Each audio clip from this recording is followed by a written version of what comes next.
दोस्तों, जब बात मराठी सिनेमा की होती है तब आपको एक बेहतरीन कंटेंट हमेशा ही देखने को मिलेगा, क्योंकि इनकी कहानियां जो होती है ये इस तरह से अलग होती हैं कि दिल को छू के टक्क से निकल जाती है। तो मैं बात कर रहा हूं धर्मवीर 2 की।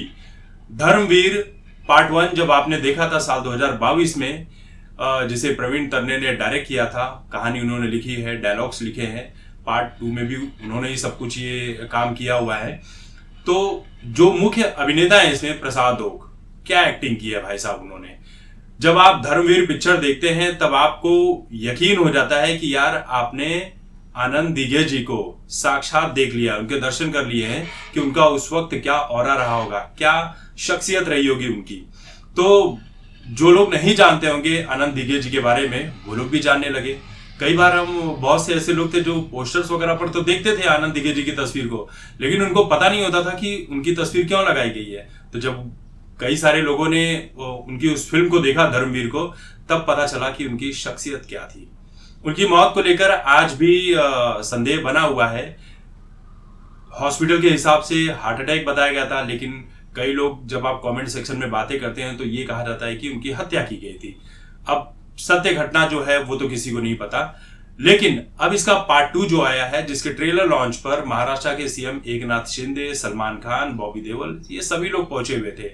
और ये ट्रेलर देखने के बाद इस तरह से आपके अंदर जोश आता है कि यार ये पिक्चर कब रिलीज होगी। वैसे अगस्त 9 तारीख को रिलीज हो रही है पिक्चर, लेकिन इसमें डायलॉग्स देखिए कैसे हैं। सावरकर को समझने के लिए देशभक्त बनना पड़ेगा, ना कि किसी एक फैमिली का कुत्ता बनना पड़ेगा। अब किस फैमिली की बात हो रही है ये समझाने की जरूरत तो मुझे लगता है किसी को भी नहीं है, क्योंकि वही एक फैमिली है जो सावरकर को देशभक्त नहीं मानती और सावरकर के खिलाफ अनाप शनाप बकती है। बात राहुल गांधी की कर रहा हूं, सीधे और स्पष्ट शब्दों में कहा जाए तो ज्यादा बेहतर होगा। राहुल गांधी जो है सावरकर के ऊपर कई अपमानजनक बातें करते रहते हैं, पूरी कांग्रेस पार्टी करती है। फिर डायलॉग है कि सनातन हिंदू धर्म का संस्कार है, सनातन छत्रपति शिवाजी महाराज का वो सपना है जिसे उन्होंने साकार कर दिखाया था। फिर एक सीन आता है जिसमें आनंद दिघे जी कहते हैं कि मुझे लगा था कि मेरा खून का रंग भगवा होगा, लेकिन ये तो लाल निकला।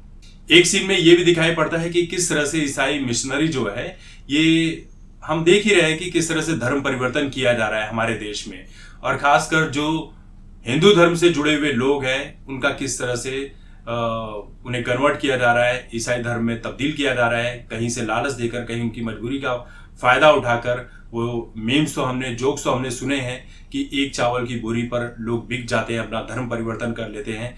तो ये सीन भी वहां पर दिखाया गया है। और एक शख्स उसमें रहता है जिसे आनंद दिघे जी कहते हैं, जिसका नाम संभाजी रहता है। तो कहते हैं कि तेरा नाम संभाजी है और तू धर्म परिवर्तन करवा रहा है अपना। मतलब बात यहाँ पर उसके नाम की जो है वो रेफरेंस दिया गया छत्रपति संभाजी महाराज से। अब जिन लोगों को छत्रपति संभाजी महाराज के बारे में नहीं पता है, उन्हें डूब मरना चाहिए। सीधे और सरल शब्दों में यही कहूंगा कि उन्हें डूब मरना चाहिए, जिन लोगों को छत्रपति संभाजी के बारे में जरा सा भी नहीं पता है। फिर कहते हैं कि अगर हम हिंदू अपने धर्म की इज्जत नहीं करेंगे तो दूसरा कोई आकर आपके धर्म की इज्जत कैसे करेगा। फिर एक डायलॉग और है जिसमें एकनाथ शिंदे को कहते हैं आनंद दिघे जी कि तेरे और हिंदुत्व के बीच में अगर मैं भी आया तो मुझे साइड लाइन कर देना। फिर एक कार्यकर्ता है जो एक सीन में कहता है कि साहेब सिर्फ एक ही है, दिघे साहेब। तो देखो यार, ये फिल्म का तो मुझे इंतजार है। जब ये फिल्म रिलीज हुई थी, पार्ट 1 आया था इसका, धर्मवीर का, तो उस वक्त उसने कुछ 22-23 करोड़ की कमाई की थी, जो कि बहुत ही कम थी। और उस वक्त कोरोना का दौर चल रहा था, इस वजह से भी बहुत सारे लोग नहीं गए। और मराठी सिनेमा को लेकर बहुत सारे लोग अभी भी उतने जागरूक नहीं है। आप बॉलीवुड के सिनेमा को इतना प्रमोट करते हैं, जो कचरे से भरा कंटेंट है, गंदगी से भरा कंटेंट है, लेकिन मराठी सिनेमा एक अद्भुत सिनेमा जगत है। इसमें आपको वो कंटेंट देखने को मिलता है जिसके बारे में आप सोचते, आप पसंद करते। जैसे टीवीएफ के कंटेंट को आप पसंद करते हैं, वैसे ही मराठी सिनेमा है। तो जो लोग मराठी सिनेमा देखते हैं वो समझते होंगे कि मराठी सिनेमा की आज शख्सियत किस 7वें आसमान पर पहुंची हुई है।